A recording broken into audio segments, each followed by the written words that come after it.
Hello everyone, welcome to my new video. তোমরা সবাই কেমন আছো? আমি তো বেশ ভালো আছি এই গরমের মধ্যে। তো যাই হোক, এই ভিডিওটা কিন্তু অনেক পুরনো, বুঝতে পারছো দেখে। আর আমি রেডি হয়ে নিয়েছি আর কি। আমি আর শুভময় যাবো, গুড্ডু সেদিন যাইনি আমার সাথে। তো রেডি হয়ে নিয়েছি, এভাবেই সাজুগুজু করেছি একটু। আর যাচ্ছি টোটোতে করে, কারণ গুড্ডুর একটু কাজ আছে। কাজ বলতে অন্য জায়গায় বোধহয় ইনভাইট ছিল, তো সেই কারণের জন্য।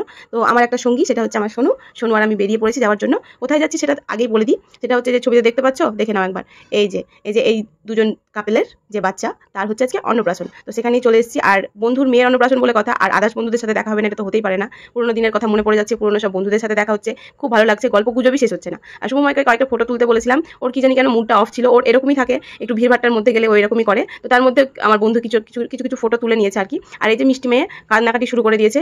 যদিও ওয়েদারটা ঠান্ডাই ছিল, মানে শীতকাল ছিল, মানে শীতকাল বলবো কি, শীত আর গরমের মাঝামাঝি সময়। তবু ওর কি জানি বিরক্ত লাগছিল, অত মানুষ এসেছে, সবাই ওকে ডাকছে, সবাই ওকে কোলে নিতে চাইছে, ও একটু আনকমফোর্টেবল হয়ে পড়ছিল। তো জামা টামা পরানোর জন্য রেডি করছিল। ওকে অনেকবার চুপ করানোর চেষ্টা করেছি, কিন্তু কি বলবো, মুখছে না। এখনকার ছেলে মেয়েদের সবকিছুই তো মুখছে না, মুখ না চিনলে তো হয় না। তো ওখান থেকে দেখি এই যে চলে এসেছে আরেকজন দম্পতি, যাকে বলে, তাদের কন্যাকে নিয়ে। তো সবাই মিলে অনেক গল্প, অনেক হাসি, অনেক ঠাট্টা মজা, অনেক কিছু, মানে অনেক পুরনো জিনিস মনে পড়ে গেছে, অনেক গল্প হয়েছে। তো যাই হোক, আর ওই যে আমাদের মিষ্টি পরীকে বলছে কি না, তো ফ্লাইং কিস দিতে। ওইটা নতুন শিখেছে তো, সেই কারণের জন্য। তো দেখো, দিয়েও দিল, এটা তোমাদের জন্য, তোমরা একটু নিয়ে নাও ফ্লাইং কিসটা।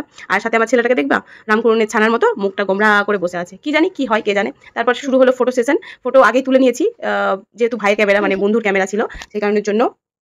তারপরে চলে এলাম ফোনে ছবি তুলতে। আর এই যে কি মিষ্টি লাগছে দেখতে, মেয়ের অন্নপ্রাশন কেউ বলবেই না, দেখে বলবে যেন ওরই রিসেপশন। তো যাই হোক, তিনজনেই ছবি টবি তুলে নিলাম। একজন মেকআপ আর্টিস্ট দিদি, একজন নর্মাল দিদি, আর একজন নর্মাল দিদি। হ্যাঁ, আর একজন নর্মাল না, তোমরা বলো কি কন্টেন্ট ক্রিয়েটার, অনেকেই বলো। অনেকেই ভাবছো যে আমি অনেক টাকা ইনকাম করছি, অনেকেই ভাবছো এটা। তো যখন পাবো, সত্যি বলতে যদি পাই, তোমাদেরকে জানাবো না এরকম তো হতে পারে না, অবশ্যই জানাবো। তো অনেকেই ধরে নিয়েছে যে আমি টাকা ইনকাম করছি। এই কথাটা যেন সত্যি হয় খুব তাড়াতাড়ি, এটাই আশা রাখবো। তারপর বসে পড়েছি খেতে, আমি আর শুভময়, আর ওইদিকে ওরা দুজন। যেহেতু গুড্ডু আসেনি, সেহেতু আমরা দুজনে খুব তাড়াতাড়ি খেতে বসে পড়েছি। এটা সেকেন্ড ব্যাচ ছিল মনে হয়। তো খেয়ে নিচ্ছি। আর এই যে একটা দেখেছো নেশা, কি নেশা না, তো ফোন দেখে দেখে খাবে, আমাদেরটারও আছে। তো যাই হোক, তারপর গুড্ডু নিয়ে চলে এসেছিল আমাদেরকে, ওর কাজ ছাড়া হয়ে গেছিল, সেই কারণের জন্য। তো এই ছিল ভিডিওটা, অনেক পুরোনো ভিডিও জানি, তবু একটু দেখে নিও। আর ভালো লাগলে লাইক কমেন্ট শেয়ার করে দিও। আর পাশে থেকো, সাথে থেকো, টাটা।